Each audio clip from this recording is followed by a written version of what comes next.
नमस्कार, मैं अमर अभी मौर्या। अभी आप देख रहे हैं जो कि मैं बथनाहा क्षेत्र दोस्तपुर गांव में आया हूं, जो 24 संख्या में आती है। और यहां पे वोटिंग का जो तीसरे चरण का जो वोटिंग है वो अभी वोटिंग स्टार्ट हो चुकी है। हालांकि सुबह से ही वोटिंग यहां पे होना स्टार्ट हुआ था। अभी धीरे धीरे लोगों का जो जमरा जो लोग आते हैं उनका अभी धीरे धीरे आना जाना लगा हुआ है। और इसी बीच में यहाँ के बहुत सारे लोग हैं जो वोटिंग करने के लिए आए हैं, उनसे उनके बारे में जानते हैं और उसके बारे में पूछते हैं किस मुद्दे पर और किस तरह से उन लोगों ने अपने लिए वोटिंग का और अपने भविष्य के लिए वोट करने का निर्णय लिया है। आगे चलते हैं, जानते हैं। ये अभी हमने वहाँ बूथ का स्तर जाना है और अब यहाँ पे देखते हैं जो हमारे ग्रामीण जो भी यहाँ पे वोटिंग किए हैं उनका राय विचार जानते हैं, उन्होंने किस तरह से अपने मत का उपयोग किया है। चलते हैं आगे, जानते हैं। बहुत सारे लोग बैठे हुए हैं, उनसे जानते हैं।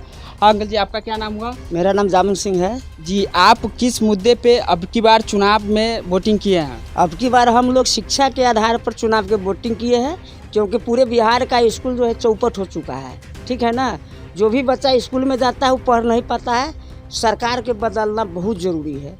चलिए, इस मुद्दा पर हमने वोट किया है। चलिए, इनका कहना है कि सरकार को बदलना है, इस मुद्दे पे इन्होंने वोटिंग किया है। और अभी जो चुनावी जो माहौल है इसमें जो आपके क्षेत्र में जो वहाँ पे वोटिंग हुआ था वहाँ पे क्या सैनिटाइजर के लिए नीतीश कुमार बोले थे सैनिटाइजर दिया जाएगा, मास्क दिया जाएगा, ग्लव्स दिया जाएगा, क्या ऐसा कोई साधन या उपयोग हुआ? क्या नहीं हुआ, ये सब कुछ भी नहीं हुआ है। ये सरकार के वो ढकोसला है। अब जाइए भाषण में 50,000 की जनसंख्या में है, वहाँ लोग धक्कम धुक्का करता है, कोई नहीं है। यहाँ पर 2 फीट की दूरी पुलिस वाला कह रहा है, वो कुछ भी नहीं है। कोई सैनिटाइजर नहीं है, कोई ग्लव्स नहीं है, कोई भी मुंह में लगाने वाला है कुछ भी नहीं है। ये सब ढकोसला है ना। हम लोग शिक्षा, दवाई, पढ़ाई इस आधार पर वोट डाल रहे हैं। अच्छा, अभी तो महागठबंधन से कहा जा रहा है कि तेजस्वी जी बोले हम 10 लाख नौकरी देंगे, इधर से मोदी जी भी बोले कि बीजेपी की ओर से कि हम भी 19 लाख देंगे। तो क्या आपको लगता है कि ये दोनों का जो कहना है ये सही होगा? ये दोनों का जुमला है, चुनावी जुमला है। ये सब नेता के ढकोसला है, कह देता है फिर अपना चल जाता है। वोट हो गया, बात हो गया, ख़त्म है ना। इसलिए अब जो है पब्लिक को खुद सतर्क होकर चलना पड़ेगा, नेता से कुछ अलग होकर के। चलिए, इन्होंने बताया अपनी राय, और भी जानते हैं। और भी बहुत सारे लोग हैं, इनसे भी जानते हैं। हमारे एक अंकल जी बैठे हुए हैं, इनसे नाम जानते हैं। आपका नाम, शुभ नाम? जनक सिंह। जनक सिंह, आप बताइए अब की बार जो चुनाव हुआ है, आज जो आपने वोटिंग दिया है, किस मुद्दे और किस आधार पे वोट किए हैं?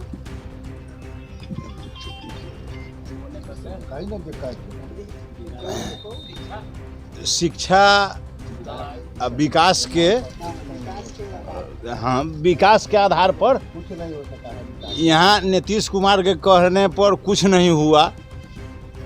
जो 15 साल राज किए कुछ नहीं किए, वो सब खिचड़ी आ नल जल योजना झूठ फूस के लगा के ये घोटालाबाज योजना है। तो अब की बार जो आपने वोटिंग किया है, इस वोट के आधार पे आपने किनको चुना है, किनको आप अपने लायक बनाने के लिए आप लोग सभी लोग चुने हैं? यहाँ से कौन जीत रहा है? यहाँ से ज़्यादा उम्मीद है उपेंद्र कुशवाहा के। उपेंद्र कुशवाहा, यहाँ का जो कैंडिडेट है चंद्रिका पासवान, क्या वही जीत रहा है? हाँ, चंद्रिका पासवान जीतेगा ही। चलिए, इनका कहना है कि चंद्रिका पासवान जी जीत रहे हैं। और बाद बाकी और भी लोग हैं, इनसे भी जानते हैं। हमारे युवा साथी भी हैं, इनसे भी जानना चाहते हैं। सर, आपका शुभ नाम? मेरा नाम हो गया हरि किशोर सिंह जी। आपको क्या लगता है कि अभी का जो चुनावी माहौल है इसमें युवा का आना जरूरी है या नहीं है? युवा का आना एकदम ज़रूरी है। पूरा बिहार में हम लोग युवा का संगठन बना चुके हैं। हम लोग एमए करके और घास छील रहे हैं। यहाँ का शिक्षा स्थिति ऐसा हो गया है, नीतीश कुमार ऐसा पटरी पर ला दिया, मानदेय वाला नौकरी देता है वो मानदेय ख़त्म कर दिया है। युवराज जो है न बीए, कहा जाता था देहात में बीए करके चलो घास छीलते हैं। अब मोदी जी कहते हैं बीए कर लिए तो क्या हुआ, पकौड़ा बेचवाएंगे सबसे, वो भी एगो रोजगार है। वैसा सरकार हमको नहीं चाहिए। हमको नहीं चाहिए 15 लाख रुपया खाता में। हमको सरकार चाहिए दवाई, सिंचाई, कार्रवाई, सुनवाई। एक नंबर दिल्ली के तर्ज पर अरविंद केजरीवाल दिल्ली में ऐसा सरकार बनाया, बीजेपी हो कांग्रेस हो सबको झटक दिया। बिहार में वैसा सरकार चाहिए जो स्कूल को दिल्ली जैसा एकदम बना दे, सीसीटीवी कैमरा लगा दे, परमानेंट नौकरी दे दे, शिक्षा का स्थिति अच्छा हो, हमारे समाज में बाल बच्चा जो भी अभी नया पीढ़ी है वो अच्छे से पढ़े, अच्छे से पढ़ के और अच्छा नौकरी करे, सबको सूटेबल ढंग से कराने के लिए एक नया सरकार की ज़रूरत है। न हमको महागठबंधन की ज़रूरत है और न एनडीए गठबंधन की ज़रूरत तो है। आपको किनकी सरकार की ज़रूरत है? हमको चाहिए उपेंद्र कुशवाहा की सरकार। उपेंद्र कुशवाहा जी, जो उपेंद्र कुशवाहा जी जो है, जो अभी महागठबंधन एनडीए उसके बाद तीसरे फ्रंट में आते हैं जिसका नाम जीडीएफएस है, जो उपेंद्र कुशवाहा के पार्टी है, इनका भी गाना बहुत अच्छा है। इनका भी आप जाने सुनने में बहुत ये लगा कि हाँ यहाँ के युवाओं को भी आना ज़रूरी है। पर युवा की बात जहाँ तक है उसमें युवा तो तेजस्वी जी नज़र आ रहे हैं, तो क्या आप उनके बारे में कुछ नहीं कहेंगे?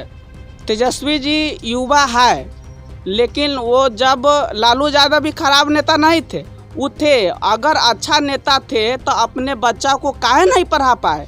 9वीं पास लड़का वो क्या नौकरी दे पाएंगे? क्या पीएचडी होते हैं, क्या एमए होते हैं, वो क्या नौकरी, डॉक्टर की नौकरी कैसे देंगे? वो खुद 9वीं पास है। अभी जो शिक्षा का माहौल है, आपने बहुत अच्छा बात बोला कि पढ़ाई पहले शिक्षा की ज़रूरत है, तो शिक्षा के हिसाब से तो अभी तक हम लोग बहुत सारे, आप भी बोले कि हम बीए करके घास छील रहे हैं या पकौड़ा बेच रहे हैं, तो क्या अभी शिक्षा की ज़रूरी है, बेरोजगारी की ज़रूरी है? सबसे पहले शिक्षा, ओरिजिनल शिक्षा मिलेगा, बच्चा भविष्य अपने ढूंढ लेगा कि हमको किस ओर जाना है।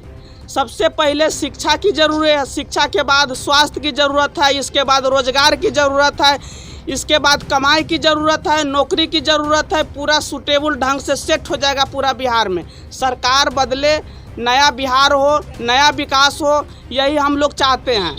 चलिए, इनका कहना है कि सरकार बदले, नया विचार हो, नया परिवर्तन आए सभी लोगों के बीच में। ये इन्होंने बहुत सारी अच्छी बात कही है। अगर आपको अच्छा लगे तो इस चैनल को सब्सक्राइब कीजिए, लाइक कीजिए।